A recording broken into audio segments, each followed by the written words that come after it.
Alright, so today I'm doing a video where I asked ChatGPT to combine my style with the Epic Economist on YouTube. And what it created was, we'll both see. Because as I've said many times before, I don't read these scripts, I don't have any input on these scripts. They're all created by ChatGPT. All I do is voice them over. So if you think this is my opinion in what I'm saying or what I'm talking about, it's not me. I'm just here to read what ChatGPT has to say. And for the most part, you guys seem to like it because at least 1,000 of you come back to watch my videos every single day. So without further ado, let's get into today's video. I don't know who needs to hear this, but you're not broken. You're not lazy. You're just living in a system that takes more than it gives every single day, and you're tired. Not because you're weak, but because survival has become a full-time job. Now, survival used to mean going to work 40 hours a week. That's not the case anymore. Going to work is the minimal amount of effort that you're going to put in at any job. What you have to do with that job has become ridiculous. On any given day, they ask you to do more and more and more work, and you're just kind of ask yourself, what's wrong with this world? Why am I being asked to do this, and this when it used to be okay just to do one job? The reason for that is if you don't do it, they will find someone else who will. And that's what happened to the last senior manager. He thought that he could come to work and do one job. Little did he know that he signed up for something that was way different than he could have ever imagined. Completely different than his previous job and his job before that. This job requires you to do everything. And you get to a point where you become exhausted. You become disgruntled. You get angry at work. You get angry at your paycheck. You get angry at having to have nightmares about work. You get angry about listening to your coworkers talk about work. Yesterday was the last day of one of my favorite people that works at Evil Corp. There were no parties, there were no goodbyes. It was just thank you for letting us exploit you for the last 5 years, and we'll find someone better. The last thing she said to me before she left is, Millennial Steam, I'm going to miss you the most. And that made me feel even worse about losing her because she didn't leave because she wanted to. She didn't leave because she had to. She left because she was done with Evil Corp. She was done with fleecing her every morning at 8. She didn't need this job. Her husband makes more than enough money to support her and all her kids. She didn't need Evil Corp. The rest of us need Evil Corp to survive. Without an evil corporation to exploit us, we don't have finances. We don't have money. We don't have anything. Therefore, we're stuck in a very negative relationship where the money's never enough, the hours are too long, and the workday, it's terrible. Yesterday afternoon, I started seeing the cracks in Gen Z, meaning that Gen Z number 5 is probably going to be coming soon. I don't see Gen Z sticking around much longer. The workload is just too much and the pay's too low. When the receptionist makes as much money as you do, that means the pay is too low. Talking point number 1. I'm 25. I have no savings, no car, no health insurance. I live with 3 roommates and I still can't make rent without Venmo requests and late night DoorDash shifts. I wake up already tired. My back hurts, my eyes are puffy. My debit card is gaslighting me every time I check the balance. They told us life would get better, that things would settle down, but why does it feel like we're all just barely holding on? Yesterday, I checked in on one of my married ladies, and I asked her how she was doing because she messaged me first thing in the morning. First thing she did when she woke up yesterday morning, she messaged me. It's like, hey, Millennial Steam. And I'm like, hey, what's up? And then she went quiet for like 45 minutes. And then I checked up on her again, and she told me that she was in severe pain, severe back pain, and that she was having trouble moving around. And I told her that she just needed to lay down because it's not worth it to work when you feel that bad. But she's currently the sole provider for her household and all of her kids. She doesn't have the choice. Her eyes may be puffy, her face may look drab, but she doesn't have a choice. She has to work for the people that need food. She has to work for the babies. She has to work for her husband that doesn't have a job right now. She has to work no matter how terrible she feels. She tells me constantly she's in excruciating pain from the cancer that she had. And she tells me she's in pain at least 3 or 4 times a day. Not just regular pain, the kind of pain that makes you want to crawl into a ball on the floor and not do anything. But she doesn't have a choice. Just like you and me, we have to go to Evil Corp. We know Fleece will only give it to us the hard way because he doesn't believe in being gentle. He doesn't believe in anything else. But at the end of the week, when you look at what you did and what you made and all the people that depended on you in order to do their own jobs, there's no reward. It's empty. It's hollow. The promise of prosperity, the promise of being comfortable, the promise of financial security has been gone for decades. I've worked for an evil corp here and there and everywhere my entire adult life. And it's never been enough. And it never will be enough. Because living wages aren't for people like you and me. They're for rich executives, for people that matter. We, the proletariat that puts the fries in the bag, we don't deserve living wages. We won't get living wages. We get the scraps, we get the fish heads, we get what's left over. And that's not enough. We lay awake at night thinking about how we're going to pay our bills, how we're going to force ourselves Monday morning to go to work. We have to figure it out all the time. And frankly, survival long term like this, it doesn't work.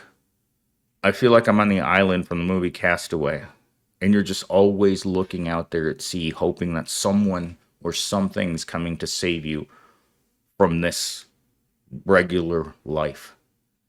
And unfortunately, no matter how long you sit on that beach and you look across the horizon to see salvation for the ordinary man, it's not coming. Things are going to get harder for us. Harder and harder and harder, just like Fleece likes it. Until we get to the point where we're just going to have to give up. And a lot of you, I know, think about this every day. A lot of you come to the conclusion that I can't keep working this hard. I can't work 2 or 3 jobs. I can't work 7 days a week. I can't go 20 years without a vacation or a day off or a day in which I have enough to pay my bills. Most of you have come to the conclusion that this isn't for you. Working until you croak, until you lay down face first into the mud. That's not for a lot of you. And I know it's not for Gen Z. Gen Z as a whole has realized that this whole idea of working is a scam. Just like college is a scam. I know so many people that went to college and that are currently working beneath them. They're underpaid. They're, how do I put this? There's no dignity at the minimum wage when you went to college because you thought it was going to change your life. In fact, I was talking to the girl that swipes the cards at the gym last week? And she told me that she's planning on going to school to become a nurse. And I told her it was a good idea, but prepare to be poor. And she just looked at me like, what are you talking about? I'm like, there aren't many careers in this world anymore that pay you enough to survive. You will have to marry into money, or you're going to have someone that marries into you, because relationships in this day and age aren't about love or care or anything. They're just like my industrial psychology teacher. Don't marry for love. Marry someone who can support you when you get sick. That's the person you need to find. Don't worry about what they look like or how you feel about them. Marry someone that can take care of you if something bad happens. That's what she told the class in the one of the second, I think it was second to last class that we took. That was my final psychology class before I finished. And looking back at it, at the time, I felt that it was very cold because I had this illusion that with 4 college degrees, my life was going to be great. I wouldn't have to work a crappy job that I hate. I wouldn't have to work crappy hours, that I wouldn't have to have crappy coworkers or crappy everything. Crappy apartment, crappy car, crappy everything. And you just like, and then you get out of school. And like I was telling one of my coworkers yesterday, once you get out of college, the grind begins for the rest of your life. Work every day. You don't realize how bad your life is going to be until you go 20 years without a vacation, 20 years of being financially insecure, 20 years of knowing that there's 20 more years and nothing about this world is going to change. Everything about this world sucks. Your job, your relationships, your family, everything sucks.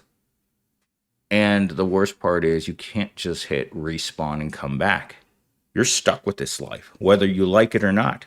You can't just say, I don't want this one, pick a different life. If it were up to me, I would have hit the reset button the second I was born and I realized that I was poor. When you're born in rural Mexico, right? No running water, no electricity, no jobs, no nothing, no people. I mean, I remember being on the farm. There was no one around for miles. I remember walking out into the backyard of the farm and just walking for all day, not seeing another human being.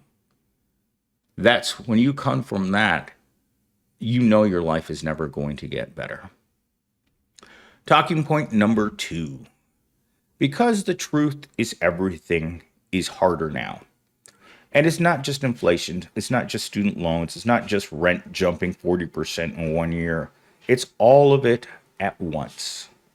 We're drowning in slow motion collapse that we're being told to call normal.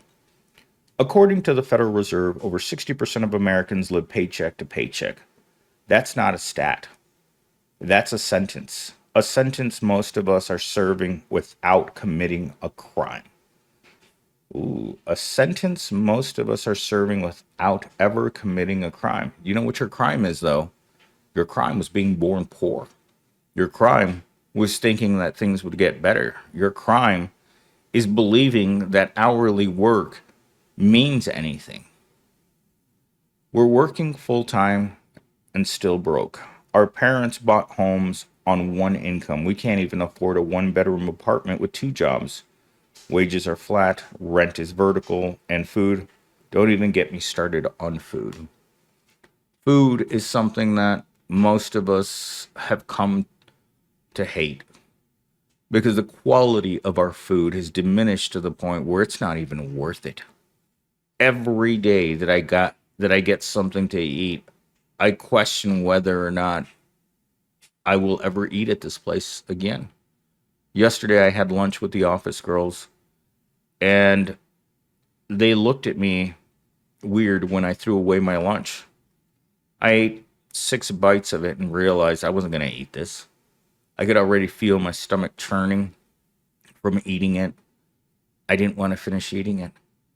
I've come to the conclusion on many, many lunch breaks or just going out to grab something to eat that the food isn't worth it. It may be shaped like food. It may look like it, but it's not food anymore. All of our food tastes like crap.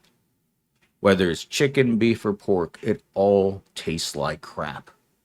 And it's tripled in cost. Now, this is the same joke with our lives.